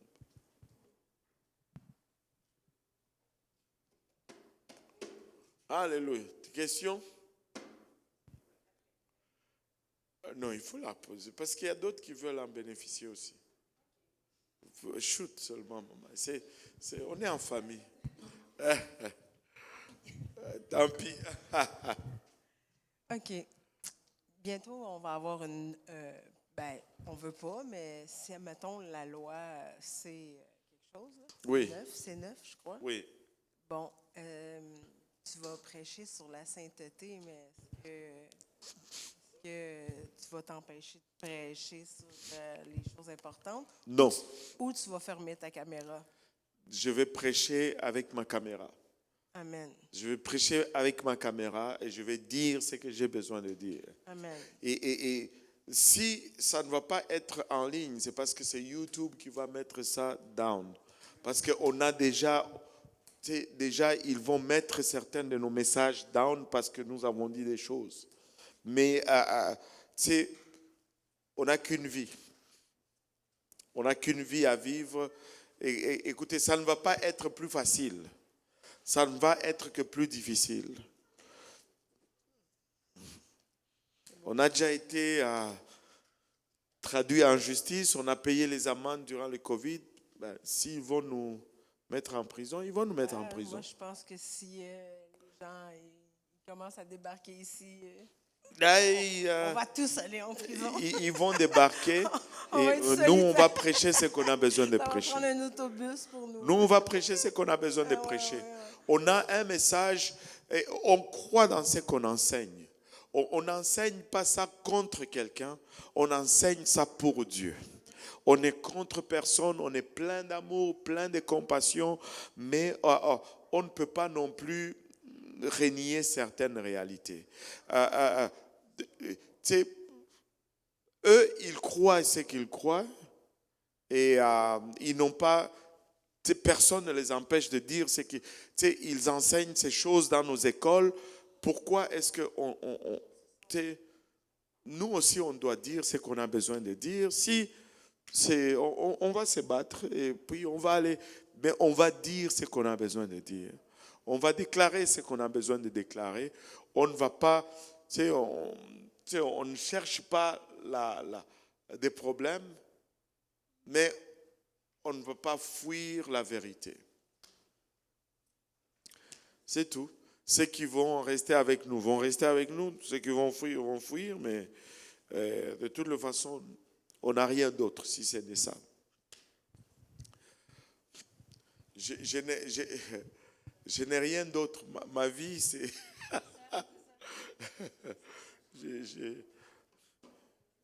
Si j'aurais pu poursuivre ma carrière ailleurs, là, j'aurais pu poursuivre ma carrière en aviation, mon épouse aurait pu poursuivre sa carrière comme en soins infirmières, on allait être bon.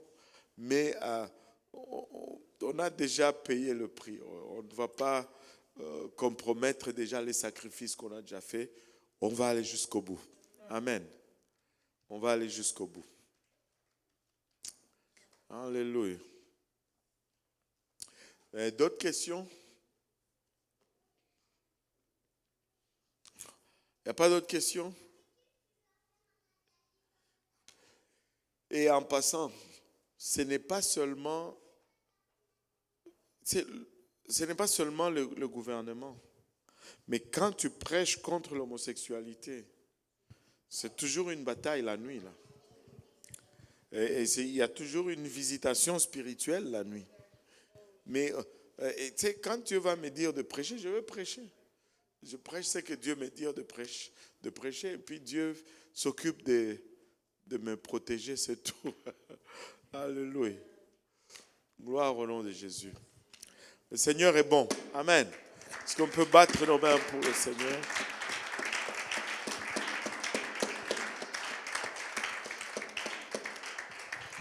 Alléluia. Et on va conclure, le doyen va nous conclure en prière et comme ça on va partager. Ça sent bon là-bas. Prions le Seigneur ensemble. Seigneur, nous te bénissons, nous te rendons grâce, nous te disons merci. Merci encore, Papa, pour ta présence. Merci encore pour ton nom. Merci pour le sang que tu as versé à la croix. Merci pour la mission, Seigneur Jésus. Merci pour ton message ce soir encore, Papa. Nous prions, Seigneur, que tout ce que nous avons reçu, Papa, porte fruit dans les jours à venir, éternel Dieu de gloire. Papa, nous te bénissons pour tous ceux qui ont apporté, Seigneur, afin que cette étude soit réelle, Papa, et soit disponible, Papa, pour les uns et les autres, Seigneur. Papa, toutes les mains qui vont participer, Seigneur, à la fraternité de tantôt, souviens-toi d'elles, souviens-toi de tous ceux qui vont rentrer aussi chez eux et que la gloire et l'honneur te reviennent. Que le peuple de Dieu dise au nom de Jésus. Alléluia. Merci à tous. Merci Seigneur.